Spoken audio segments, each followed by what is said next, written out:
começar aqui falando então, para falar um pouco do custeio sindical. O custeio sindical, para que a gente possa analisar de forma clara essa questão, antes da gente tratar da reforma trabalhista especificamente, é importante a gente definir como era o sistema antes da reforma e o que aconteceu depois, para que a gente entenda especificamente o teor da nota técnica que o MPT tem, né? Na verdade são 3 notas técnicas que o MPT tem sobre o assunto das contribuições aos sindicatos, tá bom? Então, antes, né, da reforma trabalhista, o sistema ele tinha um tripé. O sistema não era bom, o sistema reconhecidamente é um sistema que não preza pela plena liberdade sindical. Por quê? Já havia uma crítica, né, desde sempre, que o nosso sistema não traz a ampla liberdade sindical por conta de alguns freios que nós temos para a liberdade sindical plena. Quais são eles? O sistema da unicidade sindical, em que a gente tem um único sindicato por categoria dentro da base territorial, o poder normativo da Justiça do Trabalho, que sofreu algum limite por conta da emenda constitucional 45, mas ainda existe, né, como uma forma do Estado intervir e eventualmente decidir uma questão coletiva sem a expressa anuência aí dos sindicatos. Então, são 2 pontos que restringem a liberdade sindical. O sistema por categorias, em que você tem uma limitação na constituição de sindicatos e uma vinculação automática a uma determinada categoria, e a contribuição sindical obrigatória, ou seja, o trabalhador, ainda que ele não queira, ele era obrigado a contribuir ao sindicato, né, aquela contribuição anual todo mês de março. Esses pontos são pontos que sempre foram criticados pela doutrina como as amarras à liberdade sindical plena, ou seja, todos defendiam o fim desses pontos. Assim, aquelas pessoas que defendiam realmente a plena liberdade sindical defendiam o quê? O fim do poder normativo, o fim da unicidade sindical, o fim da contribuição sindical obrigatória. Sem o fim desses 3 institutos, não seria possível que a gente atingisse em algum momento a liberdade sindical plena, tá? Então, esses 3 pontos eram muito criticados. Veio o legislador na reforma, né, na lei da reforma trabalhista, na lei 13.467, e acabou com um desses pontos, né? Quis acabar com qual ponto? Com o ponto da contribuição sindical obrigatória. No entanto, manteve os outros 2 pontos, o ponto do poder normativo e principalmente o ponto da unicidade sindical. Então o trabalhador não é mais obrigado a contribuir para o sindicato, no entanto, não existe uma ampla liberdade sindical no sentido de possibilitar a criação, a livre constituição de sindicatos. E além disso, como o sindicato é único e não há concorrência, esse sistema sempre trouxe a previsão da eficácia erga omnes das normas coletivas. Isto é, a norma coletiva vale para todos os trabalhadores daquela categoria, independentemente de se eles são filiados ou não ao sindicato. Então a gente tinha um sistema com um único sindicato por categoria, naquela mesma base territorial. O sindicato recebe valores de forma obrigatória de todo mundo daquela categoria, mesmo que ele não queira se filiar. E a norma coletiva, como todos contribuem, obrigatoriamente incidia sobre todos os contratos de trabalho.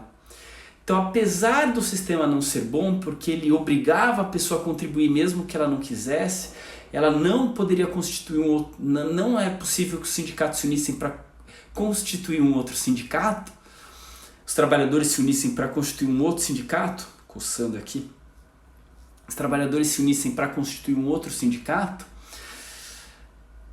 pelo menos, né, a gente tinha então dentro desse sistema a contribuição obrigatória, mas pelo menos as normas coletivas valiam também para todos os trabalhadores. Então assim, era um sistema que não era bom, mas ele de certa forma era harmônico, né?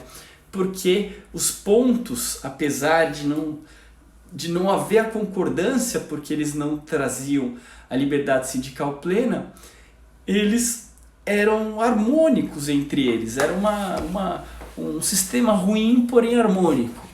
Só que esse sistema ruim, porém harmônico, teve a quebra desse tripé.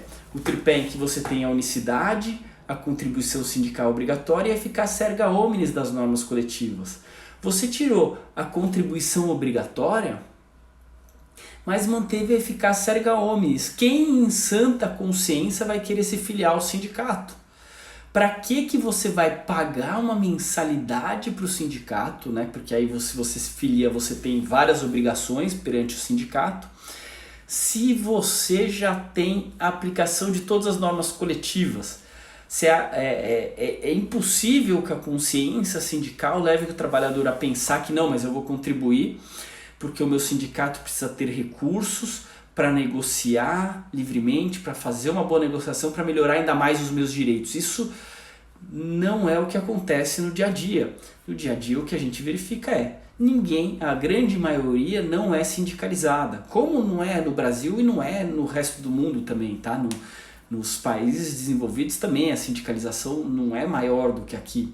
Só que a eficácia não é erga omnes em outros lugares, né? A eficácia, sendo só para aqueles sindicalizados, a corrida pela sindicalização seria muito maior.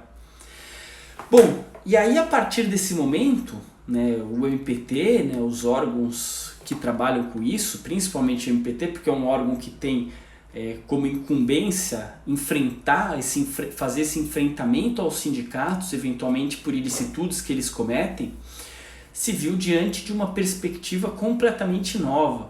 Essa perspectiva ela envolve um raciocínio da seguinte forma: a gente teria algumas opções ali. Primeira opção, dizer que a norma coletiva não vale mais, não tem mais eficácia erga omnes. Ou seja, ela vale apenas para aqueles trabalhadores que são sindicalizados. Por quê? Porque se ele não contribui mais obrigatoriamente, somente se beneficiará aquele que contribui ao sindicato, aquele que é filiado. Particularmente, eu acho, né, na minha opinião, seria interessante a defesa desse posicionamento, se não houvesse um entrave a esse entendimento. Qual é o entrave? A Constituição prevê que o sindicato representa todos os trabalhadores da categoria, está lá no artigo 8º. Sindicato representa todos os trabalhadores da categoria. Se ele representa todos, não caberia a nós, intérpretes, por mais que eu particularmente goste, né, dessa ideia, não caberia a nós interpretar de forma diferente e simplesmente excluir alguns da aplicação da norma coletiva, tá? Além disso, a CLT traz a previsão também de que a norma coletiva se estende a todos os trabalhadores da categoria, e isso não foi modificado com a reforma, de modo que a eficácia erga omnes das normas coletivas foi preservada. Tá? Segunda opção que a gente teria aqui para solucionar esse problema seria dizer que é isso mesmo, né? O sistema que está posto é esse, a eficácia erga omnes, a contribuição sindical obrigatória acabou e ponto final. E aí deixe que o sistema se amolde, deixe que o sistema se resolva. E o que a Conalys veio pensar, veio discutir sobre isso, né? O que a Conalys veio refletir, né, e trouxe aí através de algumas notas técnicas. Primeiro que essas notas técnicas, elas não têm a mesma força de uma orientação, tá, pessoal? Então a gente tem as orientações de cada uma das coordenadorias, elas têm uma força muito maior. Por quê? Porque as orientações elas são feitas no ambiente democrático, qual seja, reuniões nacionais dentre os membros das coordenadorias, das 24 regionais, precisa haver um quórum mínimo na reunião e havendo quórum mínimo, é feita a votação sobre a aprovação ou não de uma orientação. A nota técnica não. A nota técnica é elaborada apenas pelo coordenador e vice-coordenador nacional. Não significa, portanto, que elas refletem uma posição da maioria, podem representar como podem não representar.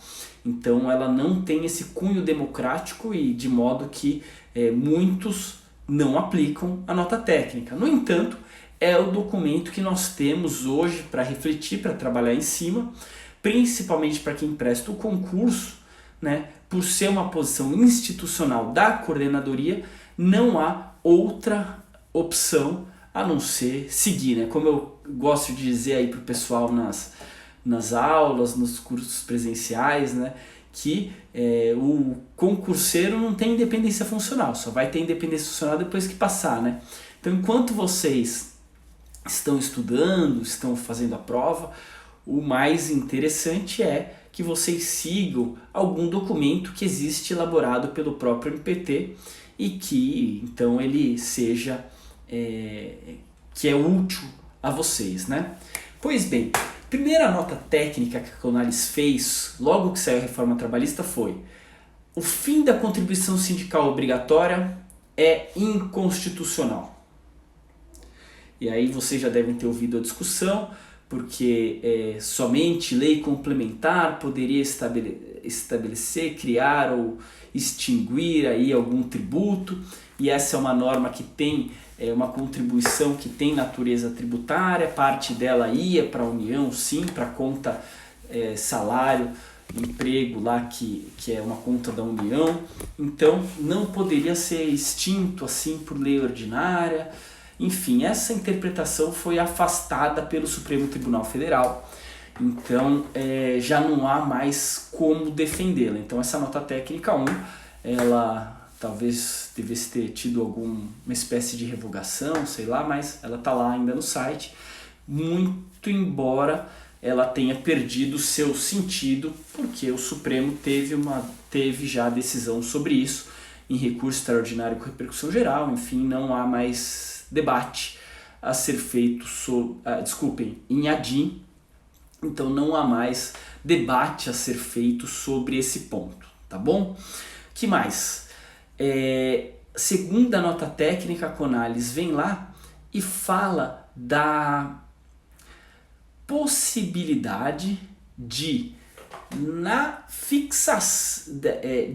fixar a contribuição sindical obrigatória por meio de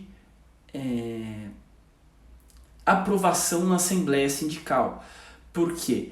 Porque entenderam que a vedação que tem lá no 611B de instituição de contribuição aos trabalhadores é uma vedação que está lá escrito que é vedado, salvo se houver expressa anuência. Entendeu-se lá na nota técnica que essa anuência poderia ser coletiva, não precisaria ser uma anuência individual. Veio inclusive uma MP para dizer expressamente que essa anuência teria que ser individual. MP 881, não lembro agora, já me fugiu aqui o número da MP do começo do ano. A MP valeu durante o seu prazo de vigência, mas não foi aprovada pelo Congresso Nacional. Não sendo aprovada, dá até para a gente dizer o que? Olha, tanto a posição da Conalis, da nota técnica número 2, está certa, que tanto ela está certa que veio uma MP para justamente dizer o contrário do que ela diz, né? Então, se havia necessidade de MP, a MP, o número é 873, isso, 873, obrigado aí Lorena, 873 o número da MP, né? A MP caiu e ela vinha exatamente em sentido oposto à nota técnica da Conalis. Se ela caiu, significa que a posição da Conales estava certa, né? Se a alteração legislativa era necessária, significa então, né, a gente pode fazer um raciocínio lógico a respeito disso, tá? Pessoal, vou fazer aqui, igual eu fiz uma vez, quem quiser, no final eu vou fazer vou passar aqui para vocês uma orientação. Então nesse momento aí, deem um print, que esse print vai valer para depois, tá pessoal? Deem um print aqui, eu vou fazer assim um joia, tem que dar o print com o joia aqui, com o joia da curtida aqui, e aí ao final eu vou, para quem tiver aí esse print, vai poder receber uma premiação aqui, tá? Então, deem o print agora aí, última chance, tá bom? Última chance de dar o print com o joia, acabou a chance, então tá bom. Agora eu vou seguir, só que aí vocês têm que ficar até o final para ver aí o que vai acontecer, tá? E então é o seguinte, e obrigado aí pelas curtidas aí também, tá pessoal? Obrigadão. Bom, opa, agora eu gostei, agora veio bastante. Então esse é o panorama que a gente tem da contribuição sindical obrigatória hoje, que ela poderia ser exigida se for estabelecida por uma norma coletiva. Tá, e eu falei que o tema ele era o financiamento sindical. Quais as outras opções de financiamento que a gente tem, né? Bastante gente pedindo para entrar e vocês estão querendo participar mesmo, hein, pessoal? Quem que quiser participar, quem sabe eu abro aqui para vocês daqui a pouquinho, tá? Tô vendo aí bastante gente pedindo aí para participar. Bom, para entrar ao vivo aí, então,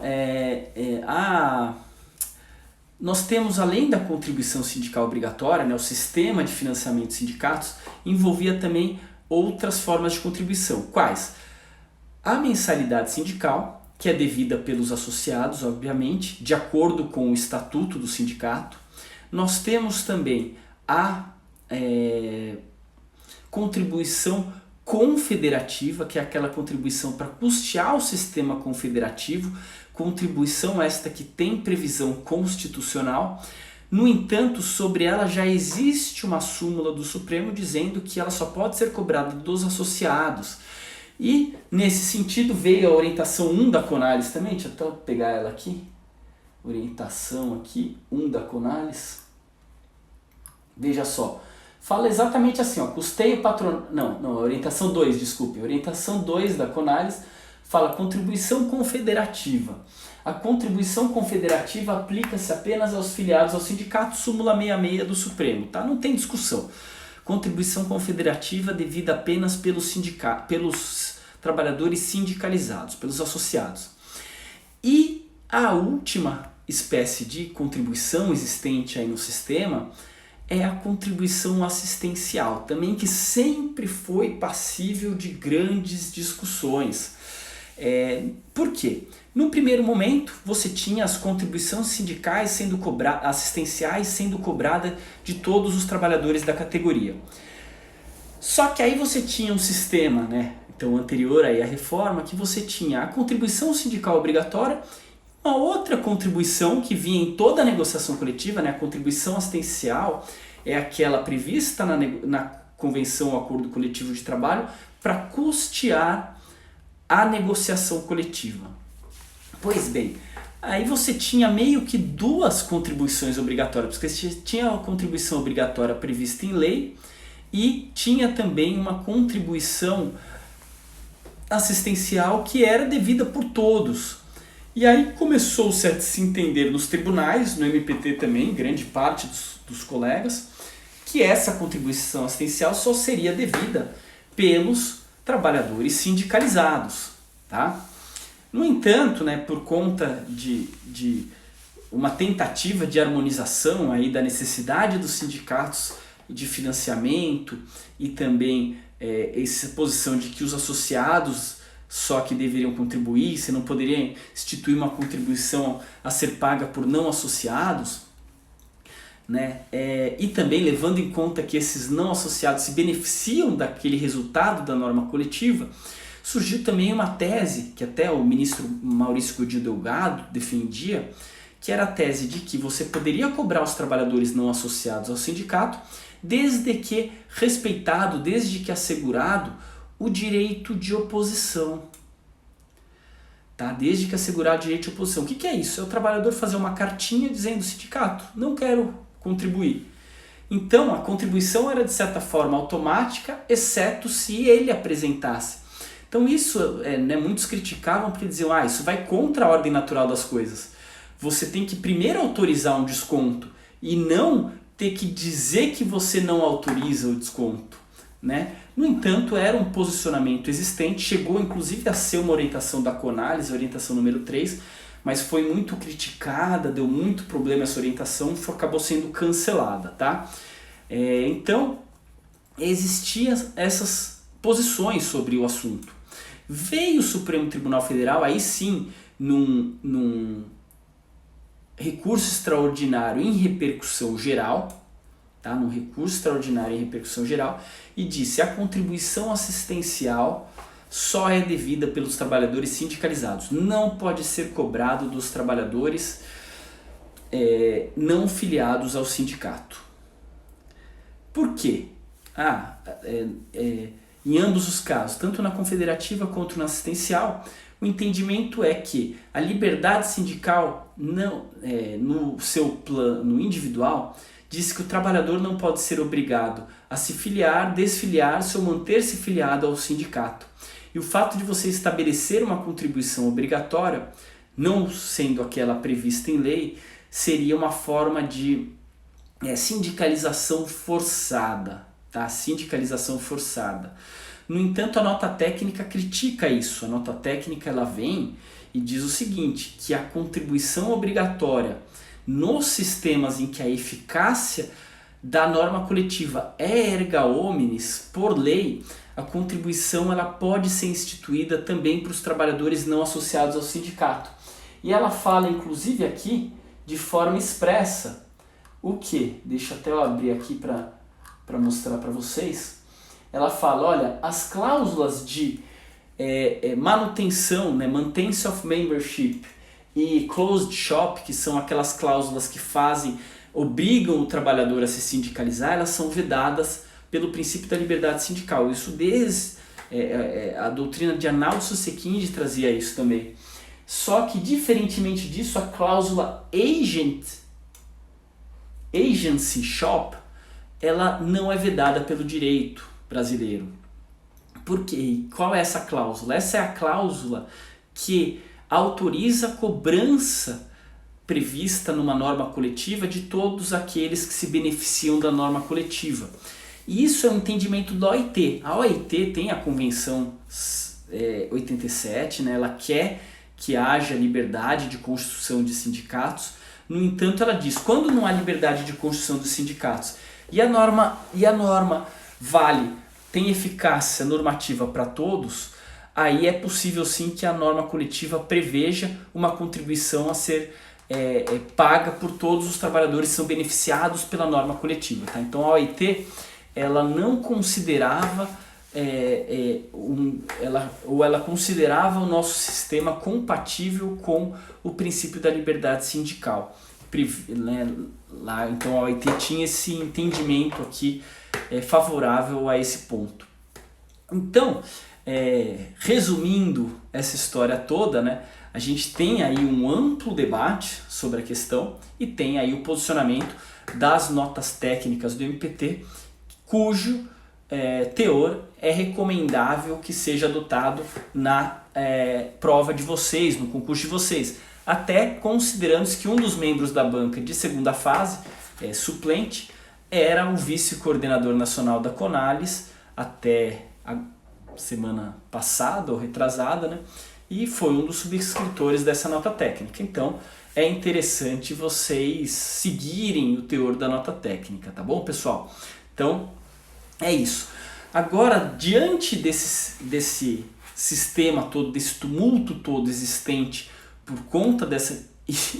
Pô, vocês sabem tudo, hein? A Lorena já mandou aqui até o nome, né? Eu tentando evitar falar o nome da pessoa e não vou falar, porque senão não posso deixar a live salva, porque eu não quero falar aí citar os nomes, né? Inclusive, acho que amanhã estará disponível aquela live que eu tratei da banca do concurso na área dos alunos aí do curso Estratégia e do curso Coringa MPT, tá, pessoal? Então vai ser possível colocar lá, mas estão só terminando a edição, tá bom? Então o nome é esse aí que tá escrito, tá? Pela Lorena, mas aí não tem problema eu salvar, porque quando eu salvo o vídeo e depois coloco na plataforma lá no YouTube, não aparecem aí os comentários que estão aparecendo aí agora, tá? Então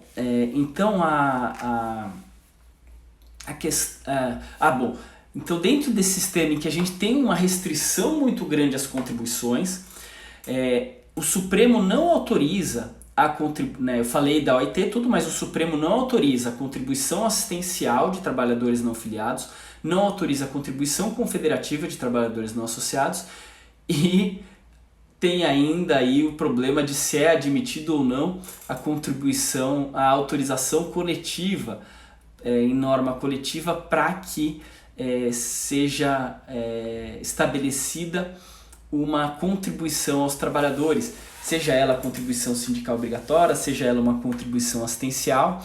Inclusive nessa ação, nesse recurso extraordinário que teve repercussão geral, houve recurso por parte dos sindicatos querendo esclarecimento de se pode haver autorização coletiva, tá? Mas a gente está nesse sistema, muitos ainda têm feito, né, autorização coletiva, muito embora as empresas por vezes desrespeitem isso, porque também não estão sentindo segurança em efetuar os descontos, e que é um posicionamento até válido, né, na minha opinião, das empresas, porque se ela descontar de todo mundo e depois vier uma decisão dizendo que ela errou ao descontar, ela pode ser obrigada também a devolver esse dinheiro, né? Então, assim, é uma situação delicada também para o empresário, né, na minha opinião. Agora, dentro desse panorama todo que a gente tem, surge uma dúvida, né? Como ficam os deveres do sindicato, aqueles deveres previstos em lei, né? Em primeiro lugar, o professor Maurício Godinho Delgado, e eu adotei essa posição já há muitos anos no MPT, diz que os deveres previstos na CLT aos sindicatos, aqueles, por exemplo, prestar assistência odontológica, médica, jurídica, que é a principal, tá? Jurídica,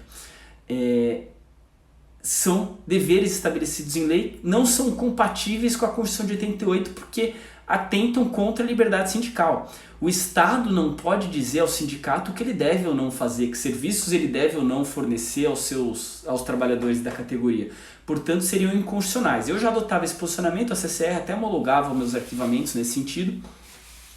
E no tocante à assistência jurídica aos trabalhadores da categoria, já havia inclusive, também eu colocava como argumento, e a CCR adotou esse posicionamento numa decisão de destaque que veio a semana passada, inclusive, tá, uma decisão de destaque aí pela CCR, dizendo isso, que estabelecimento do dever, e dentre eles o de assistência jurídica, atenta contra o princípio da liberdade sindical, porque não pode o Estado intervir no funcionamento do sindicato, dizer quais funções ele deve ou não realizar.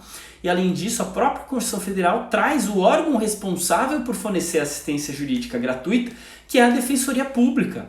No caso aqui, a Defensoria Pública da União. Se a Defensoria Pública da União não o faz, não é culpa do sindicato. E o sindicato não tem nada a ver com isso se não há orçamento suficiente para que a Defensoria Pública custeie esse serviço. Agora, o sindicato também pode dizer, eu também não tenho recursos, também não tenho de onde tirar. Como que você vai ter a contribuição, fazer uma conta matemática aqui, 10 contribuem, 10 pessoas vão lá e contribuem para uma festa, vou fazer aqui um exemplo, 10 pessoas vão contribuir para uma festa, mas a festa vai ter 100 pessoas, como que os outros 90 vão participar sem ter ajudado a custear aquilo lá? Então, lógico que vai ficar mais caro para quem tá, por esses 10, né? E isso é justo, né, para aqueles que são sindicalizados também, pensando por aí, que os serviços sejam mantidos para todos. Então, assim, só haverá dever sindical, só pode ser estabelecido por assembleia, não pela lei. Tem que ser previsto no estatuto ou em assembleia do sindicato. Tá bom, pessoal? Vou dar só uma olhada rapidinho aqui se teve alguma dúvida que vocês mandaram, eu não consegui acompanhar, tá? Difícil ler e falar ao mesmo tempo, né? Mulheres, desculpem, mas os homens têm essa dificuldade, tá? Eu reconheço. Eu não consigo fazer mais de uma atividade ao mesmo tempo, mais forte do que eu, por mais que eu tente. Eu não estou achando dúvidas aqui não, né, pessoal? Aqui, ó. Já falei, a dúvida do Marisson aqui eu já respondi. Tinha uma pergunta aqui do Marisson. Aliás, um abraço aí, Marisson, mas já respondi, mesmo sem ter visto, tá? A live vai ficar salva. Se o Instagram deixar, eu deixo ela salva aqui, mas o Instagram não tem sido muito amigo aqui, tá? Bom, pessoal, então é isso. Então, encerro aqui por hoje, né, um ponto aí relacionado com a conálise. A gente pode falar de outros pontos aí outros dias, né? Mas o nosso episódio aqui, que é de meia hora, no João Flix, né? Episódio do João Flix de meia hora. E aquilo que eu falei para vocês antes, né, para darem o print lá do joinha, quem tiver dado o print, pode me mandar um e-mail, tá? Me mandem um e-mail que eu vou encaminhar vocês para todos que me mandarem com aquele print, então que estavam aqui desde o começo e continuaram aqui até agora. Vocês me mandem um e-mail, eu vou mandar para vocês essas notas técnicas para que vocês vejam o teor das orientações da Conálise e também das notas técnicas, tá bom? Vocês talvez já tenham, não sei, mas então quem não tiver, eu encaminho para vocês esse material, tá bom, pessoal? É isso aí que eu queria repassar para vocês hoje, para que vocês possam complementar os estudos aqui e essa discussão que nós tivemos hoje, tá bom, pessoal? Eu agradeço aqui muito a atenção de vocês, a Amy Clara aí pedindo para deixar a live salva, né? Então tá bom, vou ver se eu consigo aqui. Se não, eu vou fazer o seguinte, caso eu não consiga deixar a live salva, mas consiga salvar ela, eu já coloco no YouTube agora, tá, pessoal? Saio daqui, desligo e já coloco também no YouTube, tá bom? É isso aí, então um grande abraço. Ah, Bárbara, não printou hoje, atrasou, dançou. Tá bom? Um abraço aí para todo mundo e até mais. Tchau, tchau.